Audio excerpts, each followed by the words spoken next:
Podcast or not to podcast with today's special guest, Spencer Carpenter. Today's episode is brought to you by Descript. Every book, podcast, and YouTube video that I publish is transcribed by Descript. I've used all of the competitors and nobody comes close to their quality. And the price is the lowest in the business as well. If you want to speed up production and grow your online business, go to servemaster.com/Descript right now. Are you tired of dealing with your boss? Do you feel underpaid and underappreciated? If you want to make it online, fire your boss and start living your retirement dreams now, then you've come to the right place. Welcome to Serve No Master Podcast, where you'll learn how to open new revenue streams and make money while you sleep. Presented live from a tropical island in the South Pacific by best-selling author Jonathan Green. Now, here's your host. Now, obviously, I've been running a podcast since 2016, so this is near and dear to my heart, but I often see people talk about almost like they're professional podcast guests. Like I've been on 800 podcasts, I've been on 1,500 podcasts, and I wonder if there are 1,500 relevant podcasts. And if the shotgun approach is even a good idea. I know you come from the music industry world before entering the podcast world, so you have a different way of looking at it. But I'd love to hear how your journey began, how you got interested in podcasting, and what your overall approach is to it when it comes to being strategic. Yeah, sure. So as you mentioned, I started off in the music industry. I started booking bands when I was 15 because my cousins wouldn't let me into their band. But I wanted to find a way to be involved. And so I started doing that, kept doing it, and scaled that up to doing multi-day music conferences and festivals. And I ran a couple record labels and did artist management and talent management. But pretty much all along the way, I was dealing with that talent representation side of things.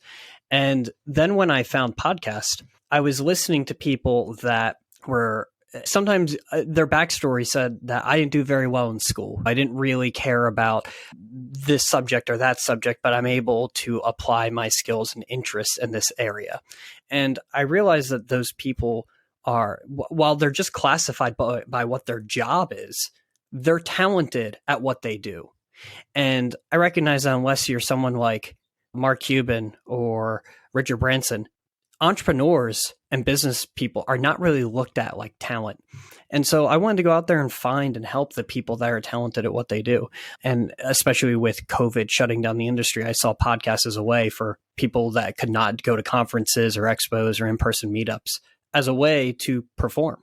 So that's my background and how I got started in this. And yeah, that was the value I saw. Now, working with artists, booking artists are notoriously fickle, especially with their managers or their lawyers are always calling with like crazy questions at all hours of the night. Hey, my refrigerator's not working. The light's not turning on inside out. Is the food cold? It's still cold. And the light's broken out the refrigerator, like things like that. I'm sure you're familiar with that stuff working with bands. It's always highly artistic people always come with a lot of baggage. Is this the same thing working with podcast type clients? Do you still get those kind of crazy type phone calls? Luckily, not that often. The people that I'm dealing with are entrepreneurs and investors and business owners. And so luckily, those people are problem solvers and they're adaptable. And so in the event that something goes wrong, they figure it out. If it needs to be rescheduled, we figure it out. But I also do my work on the front end to try and make sure that everyone has exactly what they need. When it comes to doing a podcast, you just need to know when to show up and what links to click and a rough idea of what the conversation is going to be about. There's a lot more things that can go wrong when it comes to a live performance. But that's why I like doing this is I did go into this wondering how much hand holding I was going to have to do. And luckily, the people that are trying to be on podcasts are typically people that are, they have some type of DIY work ethic or work ethic in general that makes it so that they're a lot more easygoing than dealing with an artist.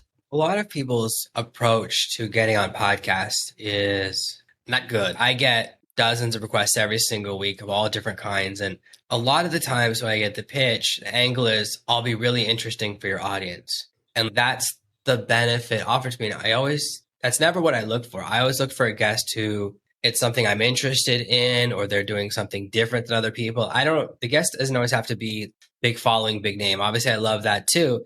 But if they have a good story, if they've done something unique, that's interesting to me. That's what I try to put together. But so often, like, I can't tell you how many people's pitch starts with, like, I'm one of the people who left corporate America to start becoming an entrepreneur. And I'm like, that's everyone. That's like the most common pitch that I see. Those are the two most common things. And it's like, They're really so many. Sometimes I'll read someone's 5-page thing and I'm like, I don't know what you do, or I don't know why you're different. And I can tell you right now, the easiest way to get a big show is, in my experience, is like, hey, I have a huge audience and I'll give you a bunch of new listeners. That's what gets a podcast exciting more than anything else, right? Is like, I'll give you a benefit. That's a benefit, right? I'll help you grow your show. I'll be interesting. Is like, I did hundreds of episodes solo. So when you're working with a new talent, a new person who wants to be on podcast and appearance, like, how do you help them develop their profile, their approach, the way of doing it, presenting themselves in a way that's appealing to a show? Yeah, so that's a great question. And I have had many people that come to me and they're like, well, I can speak on entrepreneurship. I can speak on business. I can speak on marketing. I can speak on real estate. I'm like, anybody that's going to be on any of the shows that you want to be on can speak on those things. What makes you special? What is the value proposition? And sometimes it is, what are you doing that's unique? And sometimes it's also repackaging old ideas, but putting it into a new, more interesting case study sometimes. An example being, I had a newer real estate wholesaler that he had been doing deals for about a year. He started during COVID, but at one point he was on vacation when he had $100,000 in wholesale fees come in. And so we were able to phrase that as how to make $100,000 on vacation.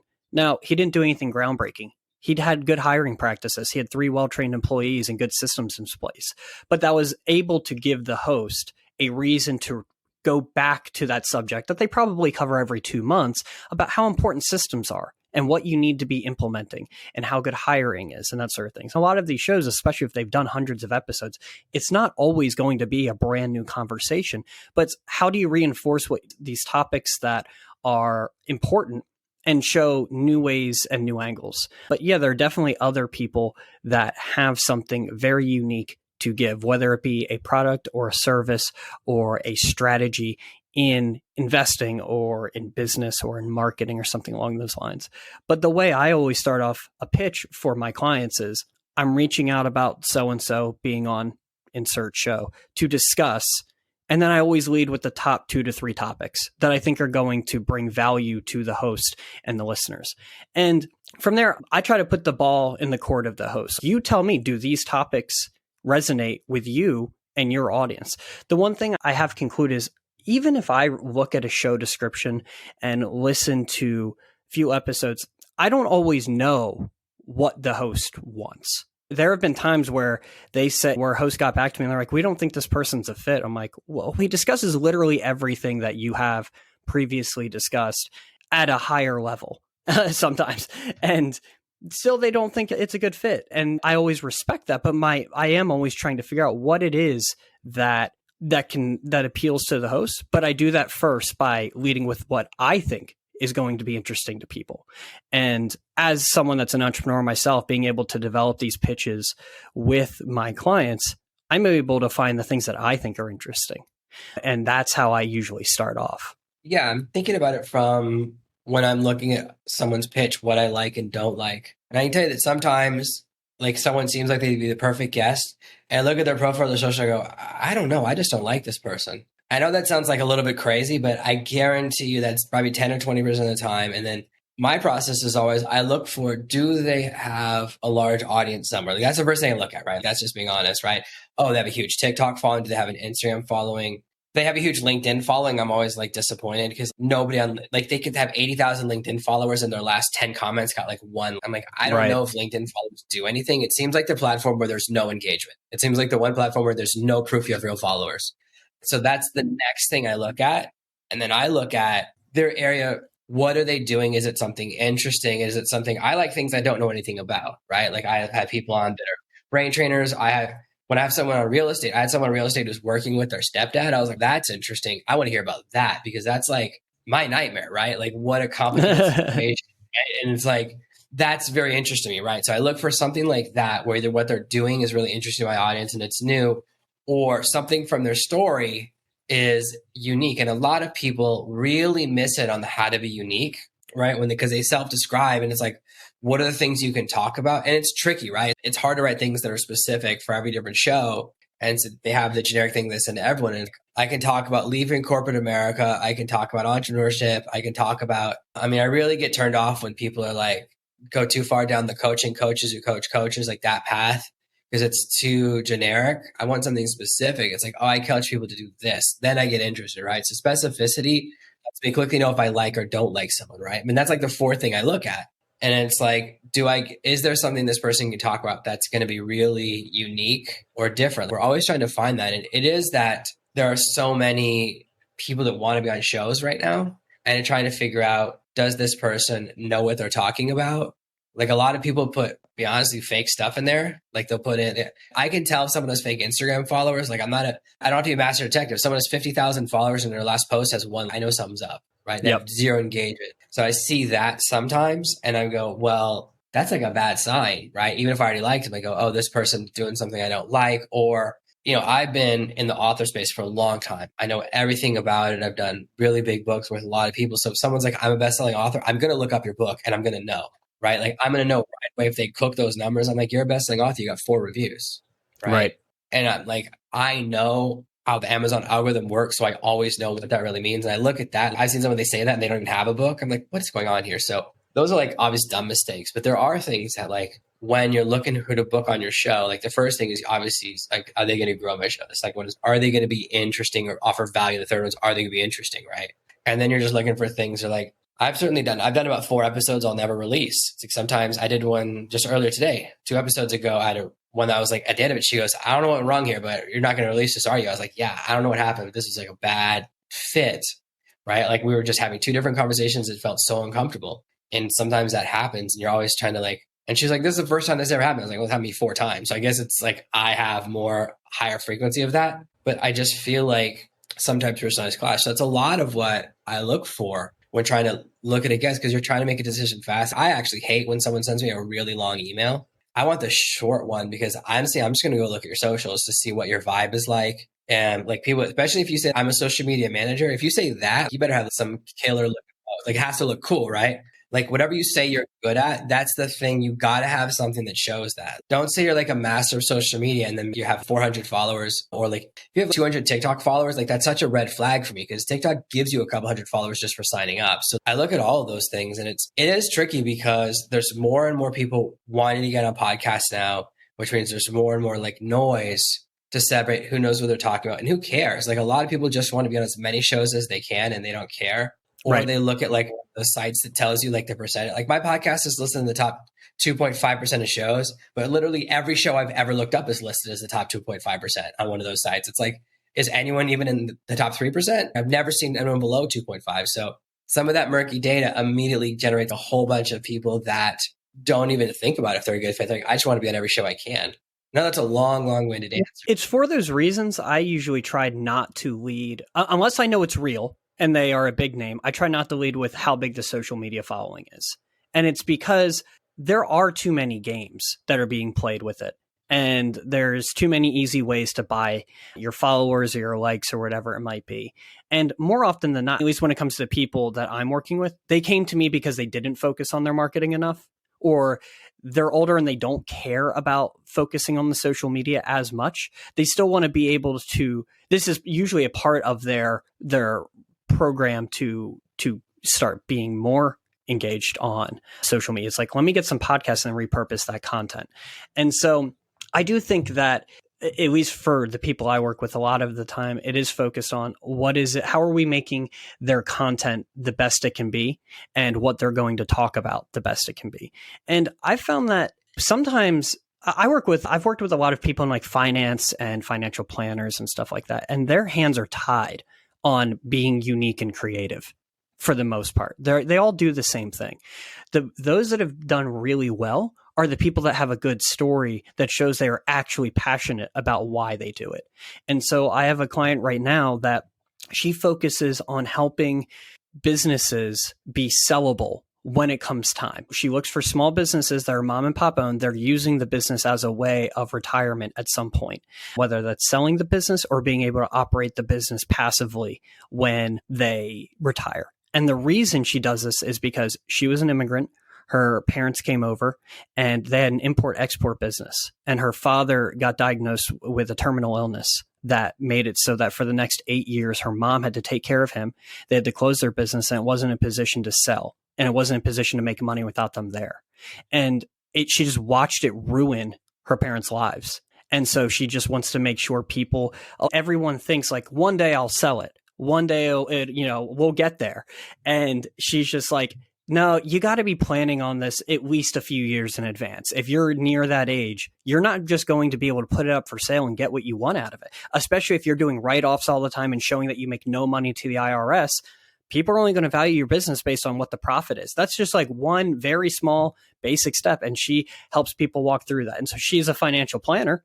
She can't again, her hands are tied on creativity, but she knows what to look for those people. And her story is really what sells it. It's not that she does something special on the financial planning side. It's she knows who to work with and what they need to be doing to be in that best position. And so I think that if you're having, talking to your audience, if you're having trouble figuring out what it is, maybe that's unique that you do, figure out what it is that you're passionate about, why you do what you do, and let that passion be the driving force behind why people should listen to you. They'll know that you're actually engaged in it. They know that you care about the subject matter and your customers or your service or whatever it might be.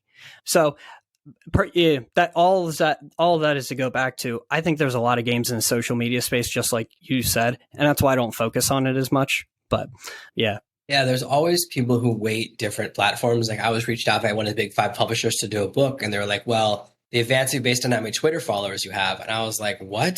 What about, I was like, do you care about the size of my mailing list or the revenue? And he goes, no, we don't look at those. I said, you don't look at my buyers. You just look at my Twitter followers, which is I think it's lower engagement than LinkedIn. I'm not sure.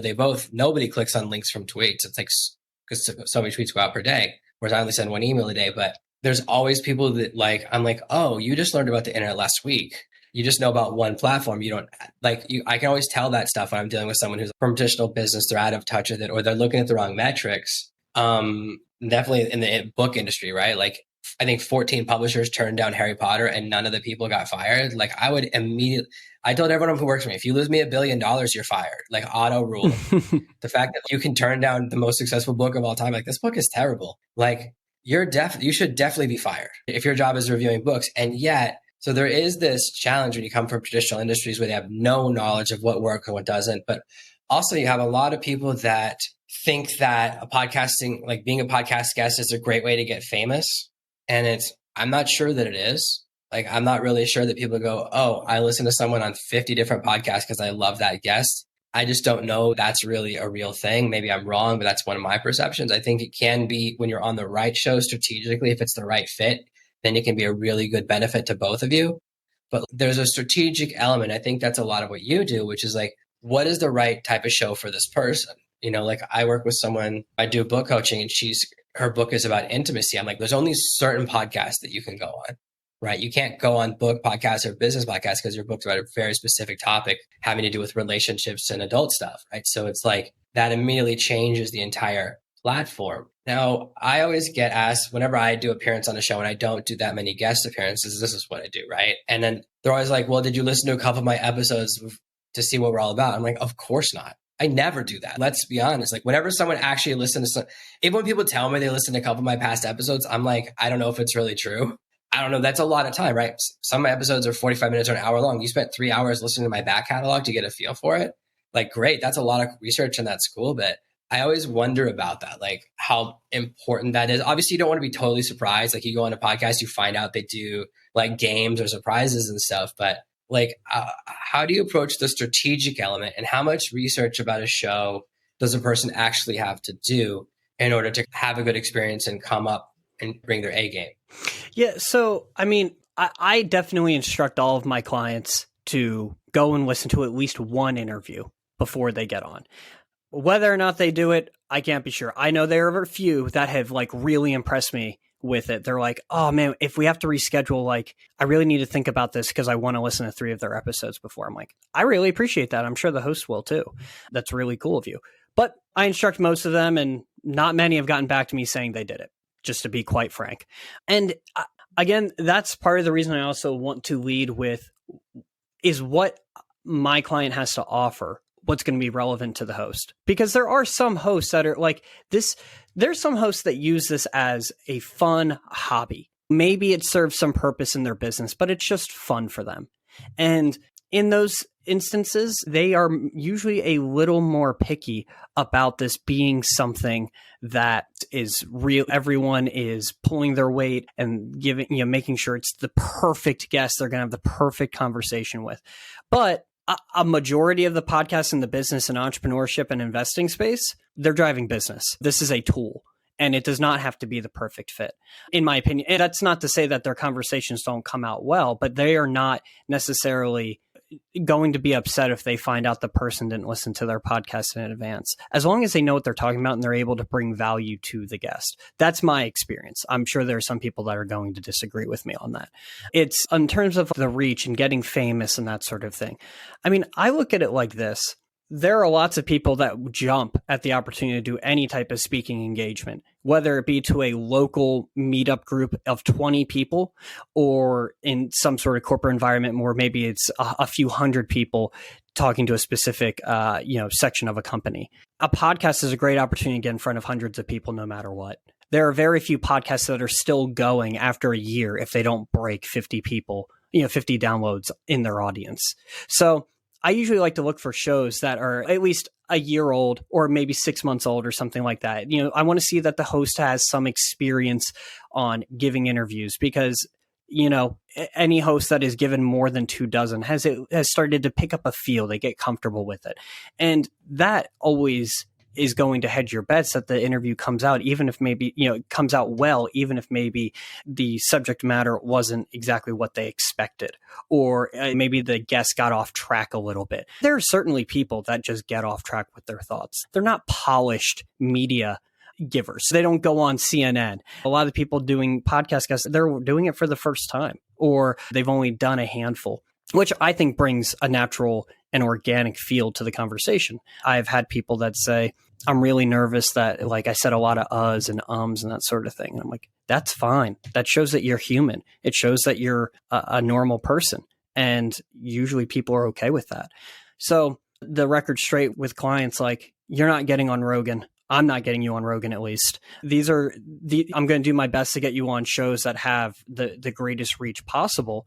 But if you're on 5 shows that are smaller and have a few hundred audience, you put those 5 shows together that each had 200, you're now spoke to 1,000 people. And you didn't just speak to them, for a few minutes. You spoke to them for 25 or 35 or 45 minutes. And that was a lot of time building rapport with people that could be your potential customer, or maybe people that just liked your conversation and might refer you to somebody else. So, everyone wants to get out as far as they can. That's always the number one concern. But sometimes just having a quality conversation is what's important. Maybe if you strike a chord with that host, they're going to be a great referral source for you. Maybe you just have a really good conversation where you're on point and you're able to pull a lot of content out of that interview that you can repurpose on those social medias. Or maybe the name of the podcast, let's just say the podcast is small. Let's just say, going back to the idea of a financial planner.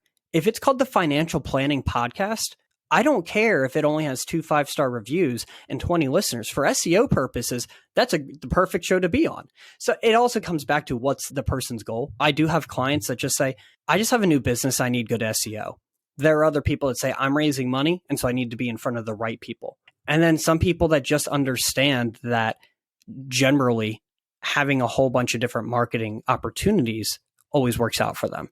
So it is kind of like, what's your goal? If you're looking for SEO, go find something that is that's just hitting the keywords that you're focused on, and maybe don't worry about the size, because for SEO purposes, it's great. But if you know that you need to make it count, then you need to be a little more strategic. And to your point, some people say, I've listened to the last few episodes of yours. I call bullshit on that too if I were to get that email. I also stopped saying, I hope you're well, because I read nobody actually believes you when you say, I hope you're well, to a stranger. Like, I get to the point, and if you really did go back and listen to 5 of their episodes, you can really personalize that email in a way that will stand out. And if that is the case, the host will appreciate it. But if you just say, I listened to the last few of your episodes, I think I'd be a good fit, no one really believes you. You either get to the point and show that you're a professional and just bring value, or you can go that super personalized route. But don't do the in-between where you fake it. Yeah, because sometimes I can tell they looked up the name of the most recent episode that got published. But sometimes It's when they write more, they go, oh, I liked when this and this happened. I'm like, I don't remember that because I record these in advance, right? And I'm like, oh, I can tell when they really did it because they do the things to show it. But you are right that like sometimes it's like they just name, like I can tell to use a bot, like I can tell using those mass mailing tools, especially when they send it to the wrong email. I'm like, okay, I know what's going on here, and just like a disconnect. But sometimes you can find those real diamonds. And it is that for a show like this, I'm trying to find things that are like a good conversation. Like a lot of people, this is a very free form podcast. Like, what are we going to talk about? I'm like, I don't know how to predict the future. You might say something totally crazy when I ask the first question. We're going down that rabbit hole because I'm chasing what's interesting, right? I don't know what's going to happen. I usually know the first question, and then I have no idea what's going to happen after that because I don't know what your answer is going to be. And like, that's what is Flash here. I know there's other shows that like they plan the questions in advance and it's very structured, but that's not my vibe because I don't want to lose something because I pre-wrote a question when your answer is like really interesting about something else. So right. I think about that. And that part I do want people to know is like when they come and they go, what's the style? And I go, I always ask like when people show up, I go, do you have any questions before we get started? And sometimes they're like, well, tell me about your audience. And I'm like, okay, I'll tell you a little bit about it. And I always wonder how much it changes what they're going to say. Because I say my audience is 45 to 65. They're people that are professionals that have a careers and they're moving into entrepreneurship. What would you say different if I said they're 35 to 45? I always wonder that. And some people maybe they do modify, right? I'm like, I'm happy to say it. But I don't really change what I talk about based on the age of the audience, unless they're under 18. But I haven't been on a show like that. But I do look at those things. And what I also wonder is what are things that people should do if they want to get on a lot of shows? Like what's the right approach to get on the first couple of shows? And then what are things they can do? You talk about referrals post show, because like some people do follow up with me and some people full ghost. The second the episode's recorded, I'm never going to hear from them again, which is fine, right? Because we didn't become best friends. And this is something I talk about. One of my friends runs a huge podcast with massive celebrities. Like, yeah, the second is over, it's like, I'm never going to hear from them again. We're not going to be best friends. It just sounds friendly on the show. Like you think of these people that have the late night shows and they interview celebrities all the time. They're not hanging out with them afterwards, right? It's a job. And if let's say you're doing a movie or in a Marvel movie, you're doing 60 to 80 media appearances a week. You don't have time to actually become friends with anyone. And I'm the same way. I appear on shows. Very rarely does it translate into something more because it's just a part of my business, right? But what are things people can do as far as choosing the shows to be on? Or what are smart things to do afterwards to stay that connection with the host, or if they want to maintain that rapport? What are the right things to do? Yeah, I mean, off the bat, if you haven't given the show that just hosted you and put you on their platform a 5-star review, you better do that. And if you let the host know, they're going to appreciate it. I've seen shows that have hundreds of interviews, but they only have 10 5-star reviews. And obviously, the review count is not the only indicator of a show's success, but it says that there's a disconnect somewhere where the host isn't asking, whether it be the guest or the listeners, to give them a 5-star review. And that stuff can add up and give credibility to the show. And being on a credible show helps the guest.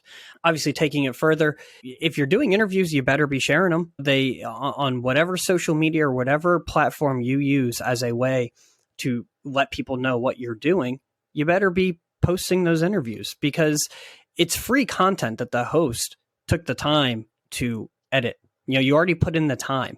There are people that hire teams to come out and film them all day, or they set up a camera in front of themselves and take the time to put out this robotic sounding content all the time when they have a completely organic conversation that they just had on a podcast the other day, and they can be repurposing that. But in addition, I think that some people lose the idea of like, if you have an email list, think about who's on that list. It's oftentimes current clients, but it's also people that maybe you had a conversation with that didn't sign up, but were added to your email list. Those people are still getting your emails. They're lazy sometimes. They don't unsubscribe. But if they see that you've been on 10 podcasts in the last few months because you're sharing it with your email list, maybe if they still need your service and they've been on the fence, that could be a conversion. That could be something that pushes them over, especially if maybe the reason they didn't get in with you initially is because you were new to your profession. They could tell you were new. They weren't sold on it, that sort of thing. But they see that credibility builder is out there, that you're getting invited onto podcasts all the time. You're giving these interviews. Sometimes they go and listen to one and hear how confident you are now. That can be a conversion, for you. I think about that, especially when it comes to my people that are raising money. They have calls all the time with potential investors that don't come through but I know those people are watching. They are looking to see. It's hard to give over money. So they get uncomfortable. But if they continue to watch somebody and see that they're being put in a position of authority, that's going to be helpful to them. And the great thing that the podcast provides is it's a situation where they're not selling to anybody. They're just providing value. They're having a conversation. People can hear their personality. They can hear the backstory. They can hear if they're funny, if they're not funny, but they're straight to the point and business oriented. If that's what resonates with them, that stands out on a podcast, which is obviously better than any type of like Facebook ad or Instagram ad or LinkedIn ad that you could be running and the outreach you could be doing through InMail from LinkedIn. I delete all of those things, but being able to provide people with this proof that what you're talking about and that others believe what you're talking about is a real difference maker to someone that might be on the fence. And I think that's one area that's super undervalued. To your point, though, about people that never actually come back to the show host, that's a failure of follow-up on the guest part, quite honestly. They should be hitting you up once a year saying, do you know anybody that I want to follow up on the conversation we had a year ago? Do you know anybody that could possibly use my service? There's definitely a failure on the side of guests to really utilize the conversations they're having with hosts. And I do say to people sometimes, like, let's just say you do a podcast campaign or you do 10 podcasts and you don't get an immediate conversion from it in the first 3 or 6 months or something. If nothing else, you just had 10 one-on-one meetings with other people in your industry. That might be a referral source. They might be a client. They might know somebody. Like, you better be making the most out of that conversation. So that brings up something that maybe a lot of people don't know about podcasts is that when I get a new fan, I can tell because there's a number of downloads that day, like a jump based on my whole back catalog. And people do this with blogs. Both have happened to me. And I'm surprised because I had someone who was a friend of mine go, I read your entire blog today. I was like, it's 600 posts. And I'm like, did you read them back to front or front to back, oldest to newest or newest to oldest? And same thing for podcast episodes. When people become a super fan, they listen to the whole back catalog. And I've seen this happen because some of my friends that like they've been podcasting for 12, 15 years. It's their whole business, which is not me, but they'll have someone who gets famous 10 years later and that episode then explodes, right? Because you go, oh, let me just do an early interview with that person. So this is a great thing you bring up is that the podcast is a perpetual traffic machine. It's not like a television appearance, which is a one-time spike. Like being on Oprah or Shark Tank is great, but only when the episode airs. But with the podcast, it's always new. The more podcast grows, like what people don't miss sometimes is that, hey, the more you help that podcast grow, the more people that are going to find you. And like, I'm always, every time I get a new listener, like they'll bring up episodes from 6 months or a year ago or 2 years ago. And that's great for everyone. So that is important to bring up. And then let's talk about the other side of it, because you really focus on the representing speaker sides. What are things that like shows are doing right and shows are doing wrong? What are things that you see that are like, oh, I'm never putting someone on the show. This is like a massive red flag. And then things that you go, oh, this is a great show to go on. Besides size, like those are obvious, but what are like even early days podcasts you go, this one's not going to work out? Yeah, there are just some shows that it doesn't seem like the host is particularly engaged. That can be obviously a red flag for me sending clients to them moving forward, because I don't want my clients to feel like they're wasting their time with someone that isn't interested in what they have to say. But dude, 95% of podcasts do not notify me when the episode goes live for my client, nor do they notify the client. So how is anybody supposed to promote the episode that you just had them on if you don't tell them? There are some podcasts that will create the graphics for you. And I know that's a whole extra step that requires time. It requires resources. It requires a design. I get it if not every show does that. But at a minimum, you need to be letting people know. My only contractor employee, his job is to go through every single interview my clients have done over the last 6 months and see if the episode has gone live if it hasn't, every Friday, because so many shows don't tell me. And that's just it. I know that it's weird. The podcast industry is one that is very DIY, even though that there's a lot of money going into it. The people starting podcasts are just taking this jump to do this thing. And there are some steps that you're missing out on the opportunity and the value of being on a podcast if you skip over just letting the person know now's the time to promote. Like, that's the biggest one. I think that every podcast host on their Calendly or scheduling link should have a click box that says, I am committed to leaving a 5-star review and sharing this and asking at least 2 of my employees or colleagues to do the same. There's no way to enforce it, but if every Calendly link said, I'm going to get 3 5-star reviews out of this. Like, shows would look bigger at a very minimum. There would be people that take that seriously. And it's not in their mind if it's not asked of them. It's not that these people choose not to. They just don't think about it. They're not asked to. That's the call to action from a host to a guest. Promote the episode and please leave a 5-star review. That's the way I look at it. That's a minimum. Okay. Yeah, because what's interesting is for me, like, it is a whole thing. Because I send out the social media clips, I have to create different shapes, right? You have to get the vertical and the square. And then when the person doesn't even post them, it knocks the wind out of your sails because it costs me money. Like, every episode I put out, it costs me a bunch of money to get it edited, to get the social media stuff, to get the show notes made, to get the descriptions done. All of that stuff takes time and stuff. And then I'm digging into the real thing here. I do notify people. I know when the episode's going out way in advance. I can and I let the person know. I send out the link like months in advance. I go, this is when your episode's coming out. The day it comes out, I send them a link to the thing.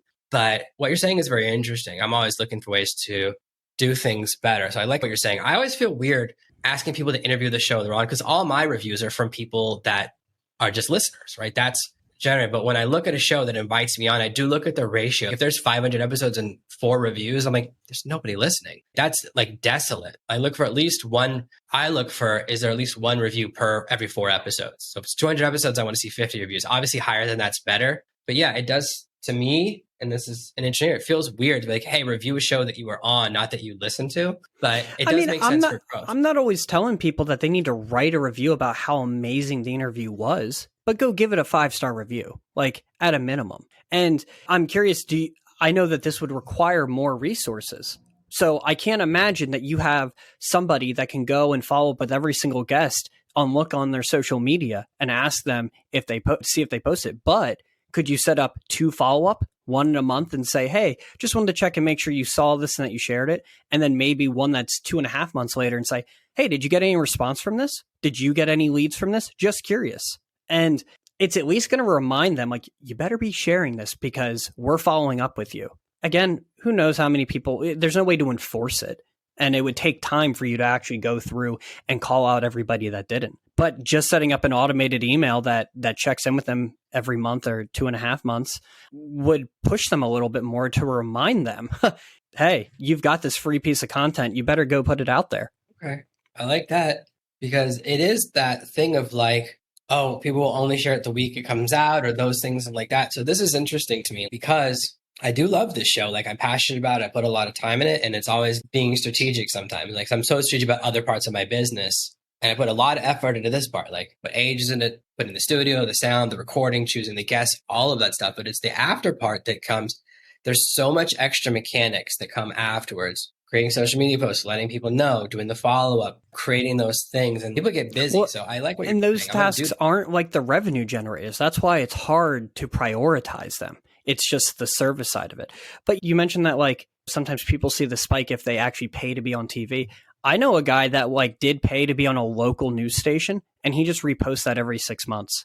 I just did this interview and he said he gets calls from it all the time just from posting it. People share it. And that is like, again, it comes back to this is not a firmly systematized industry yet. It's still fairly new and people don't understand where the pitfalls are sometimes, or they're not thinking about it. It's just an afterthought. I did this interview. It was cool. I shared it one time. You should be sharing it every few months, especially if you've only done a few of them, or picking out the pieces you liked. It goes back to the people that are going to get the most out of it are the people that are really using it as a marketing tool for their business. And they care about social media. I will say though that, again, coming back to my clients, a lot of them found me and this service because they didn't focus on their marketing. And they know they need to, but they're not young. They don't really care about being on social media. They don't care about reposting on social media all the time. But they need to understand that this is what makes it worth it. That follow-up, it's not the ad you ran on Facebook or Instagram that once the ad budget is done, it's done. You have the content forever. And to your point, there are plenty of people that have talked about how they did an interview 3 years ago, but then the show got bigger and people went to that back catalog and found that. And the first show that I really dove into, I went back and listened to the previous 400 episodes. And later on, I ended up working with some of the people I listened to whose episodes I took notes from. but I didn't remember their name. But once they told me this thing about their business, I was like, holy shit, I remember hearing your interview 3 years ago. And I don't take my phone out and take notes. I've done it like 5 times, but the 5 times I've done it, they ended up being people I worked with.